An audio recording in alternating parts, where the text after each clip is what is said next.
원래 사과값이 천정부지다 보니 사과 묘목도 덩달아 비싸졌다고 합니다. 앞으로 비싼 사과 텃밭에 심어 자급자족하려는 분이 늘어난 것 같습니다. 묘목 사간분들 모두 의도대로 되어야 할 텐데 사실 다른 과수보다 사과 농사가 가장 어렵더군요. 재배 기간이 길다고도 아니고 농약 많이 친다고도 아닙니다. 다음에 이어지는 영상을 보시면 짐작하실 겁니다. 적과보다는 적화가, 적화보다는 꽃봉오리를 따는 정례가 사과 비대에는 더 도움이 되는 것은 누구나 다 잘 압니다. 정례를 한다고 적화나 적과가 필요 없는 것은 아닙니다.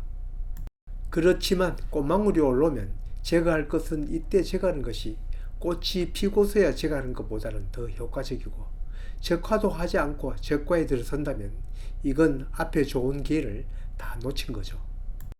제 경험상 정례보다는 더 중요한 것이 작년 여름 꽃눈 형성하여 지금 개화하는 이 순간까지 꽃이 탄생하는 이 전 과정이 어쩌면 더 중요한 것이라고 생각합니다.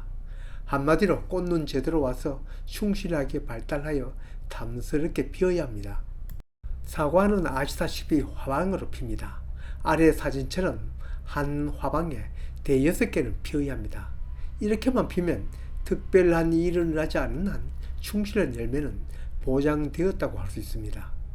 그런 영상에서도 언급하였지만 정말 사과농사 좋은 꽃눈 만들어 이렇게 탐스럽게 개하는 것 가장 중요하고 어쩌면 가장 어렵다고 할 수 있습니다. 아무리 적화보다는 정례를 한다 하더라도 꽃이 이렇게 피어서는 이미 물 건너간 거라 할 수 있습니다. 한 화방에 2개 또는 3개가 피어서는 안 됩니다. 이후에 작은 열매는커녕 수정 결실도 되지 않습니다.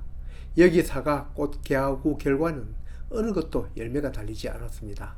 설록 달렸다 하더라도 탐스러운 열매 보장 못합니다. 사과 농사 처음 지어보는 분은 꽃눈 만들기 노하우가 적으니 핀 꽃 중에서 불량한 것이 많고, 노하우가 풍부한 전문 농가는 우량한 꽃이 많이 피지만 그렇다고 모두 우량한 꽃만 피우는 농장은 없습니다. 프로 농부이든 초보 농부이든 앞에서 보듯이 우량한 화방을 남기는 것이 지금 정리를 할 때 할 일입니다. 여기 보듯이 한 화방 속에 꽃이 5개가 들어있는 이런 화방을 가급적 남깁니다. 거꾸로 화방 속 꽃 개수가 적은 것을 남기면 이 이후 좋다는 영양제 다 구해쳐도 절대 크게 키울 수 없습니다. 잘 되었든 못 되었든 이제 꽃망울이 맺혀 피고 있습니다. 지금 할 일은 앞에서 보듯이 화방이 충실한 것을 남기고 불량한 것은 가급적 제거합니다. 정례, 적화, 적과를 해마다 하는 사과농원에서는 본 영상에서 얘기하는 여러가지 이거 모를 리 없습니다만, 본 채널은 텃밭 사과 재배 경험이 없거나 적은 분에게 안내하는 것일 만큼 궁금함이 없이 가급적 상세히 얘기합니다. 정례를 하든 적화를 하든 작업에 들어가기 전에 또 한 가지 알아야 할 것이 바로 정화, 액화의 구별입니다. 이름 그대로 정상적으로 핀 것이 정화, 그렇지 않고 가지 겨드랑이에 비정상적으로 핀 것이 액화입니다. 복숭아는 한 결과지에 수도 없이 많은 꽃이 피지만 사과는 아닙니다. 결과지 끝에 꽃눈이 맺힙니다. 가지 끝이라 해서 이렇게 긴 가지 끝에도 꽃눈이 맺히지만 가지 끝이 아니더라도 여기 빨간 눈 안에처럼 손가락 한마디 아주 짧은 가지 끝에도 꽃눈이 맺히고 꽃이 핍니다. 이런 건 모두 정상적이고 모두 정화입니다. 그러나 파란색으로 표시한 꽃은 돌출한 가지가 없이 원가지에 바로 붙어 피고 있습니다. 이걸 액화라고 하는데 정화보다는 당장 보기에도 빈약해 보입니다. 꽃망울을 따든 꽃을 따든 이런 액화를 제거하는데 지금 들고 있는 가지가 처음에서부터 끝까지 모두 액화만 피었다면 그래도 하나는 남겨야 앞으로 신초 나오고 영양 생장과 생식 생장의 균형을 잡을 수 있습니다. 공교롭게도 이 가지는 모두 액화만 달린 것 같습니다. 이렇게 큰 가지에 빈약한 사과나마 한 개도 안 달 수는 없죠. 그중 화방에 충실한 것 하나는 남겨야 합니다. 여기는 3개가 모두 정화 같은데 꽃이 우량하다고 모두 남기는 건 아니죠. 이 중 하나만 남기고 나머지 꽃은 제거합니다. 보통은 이런 결과지 끝에 좋은 꽃이 피는데 여기는 가지 끝이 꽃은 없고 잎만 나옵니다. 이런 경우는 중간으로 화방을 남기고 바로 다음에 절단합니다. 여기 사진에 보듯이 왼쪽은 액화, 오른쪽은 정화인데 이렇게 액화, 정화 구별하지 않아도 액화는 화방이 빈약합니다.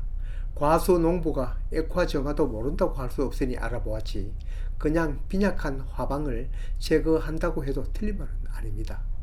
만일 짧은 거리 안에 모두 충실한 정화가 피었다면 어떤 것을 남기고 어떤 것을 제거하는가? 화방 다음으로 살필 것은 과촉엽입니다. 과촉엽이 뭐냐고요? 꽃을 둘러싸고 있는 잎을 말합니다. 앞으로 사과의 초기 비대를 책임지는 것이 이 과촉엽입니다. 이 과촉엽에서 광합성을 하여 열매를 키웁니다. 과촉엽 수가 적거나 빈약하면 앞으로 비대에서는 불리합니다.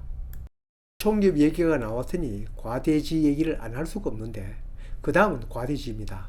과촉엽은 꽃이나 열매를 둘러싸고 있는 잎이라고 한다면 과대지는 여기 손으로 잡고 있는 것처럼 길쭉하게 나온 신초를 말하는데 여기에 달린 잎에서 광합성을 하여 양분을 이 열매에 보내줍니다. 사과 비대를 책임지는 것이 1차 과촉엽, 2차 과대지, 그리고 또 모자라는 양분은 가까이 붙어있는 잎에서 옵니다. 그러나 과촉엽, 과대지, 대부분 우량한 꽃은 다 잘 나옵니다. 나중에 적과 즉 열매 속기를 할 때 과촉엽이 부실하거나 과대지가 나오지 않는 것은 그때 솎아냅니다. 정례를 하든 적화를 하든 파란 원하는 꽃은 모두 따냅니다. 잎은 두어야 거기에서 내년 결과지도 나오고 옆 정화에 달린 열매에 양분을 보내주겠죠. 이 결과지에 달린 꽃을 보니 아직 꽃이 다 피지는 않았지만 맨 끝쪽이 제일 충실하네요. 그런데 바로 옆에 제갈 화방이 붙어있네요. 이런 경우 전문 과수원에서는 꽃도 잎도 모두 따버립니다. 왜일까요? 나중 사과가 열리고 커서 가을에 접어들어 사과 빛내기를 위한 적엽, 즉 잎따기에서 일손을 미리 들기 위해서입니다. 텃밭하고는 아주 가까운 것은 제거하고 그냥 꽃만 따도 됩니다. 제가 직접 꽃도 따고 잎도 따는 시범을 보여드렸으면 좋겠는데 불행히도 이 사과나무 손바닥 농장 것 아닙니다. 손바닥 농장은 여기보다 꽃이 훨 늦게 핍니다. 손바닥 농장 정리하는 모습 촬영하여 영상 올리면 차간디에 손들기로 시기가 적절하지 못할 것 같아서 다른 분의 농장에서 촬영을 하고 있습니다. 이제 남은 것은 꽃, 즉 화방을 얼마나 남기느냐인데 일단은 복숭아 정례 적화와는 다릅니다. 복숭아 등 다른 과일은 수확 때까지 낙과가 엄청 많은데 이 사과는 천재지변이 아니면 그렇게 낙과가 많지 않습니다. 앞으로 수정도 남아있고 병충해, 냉해나 우박 등을 생각하여 약간 여유롭게 남기는데 여기서도 전문농과 텃밭농은 약간의 차이가 있습니다. 큰 사과 하나가 작은 사과 너댓 개보다 값이 많으니 전문농은 과일을 적게 달고 저 같은 텃밭농은 더 많이 답니다. 정례나 적화가 끝나고 나면 남겨둔 화방에서는 찔레 열매 같은 열매가 이렇게 수정 결실됩니다. 이것을 유심히 보면 가운데 꽃이 가장 먼저 피고 결실도 가장 먼저 됩니다. 이걸 중심화라고 합니다. 당연히 이 중심화를 둘러싸고 있는 꽃은 주변화라고 하겠죠.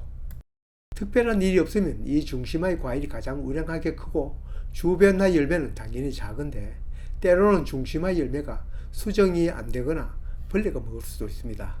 이때는 중심화를 제거하고 주변화 중에서 목대가 굵고 열매가 긴 것을 대체합니다.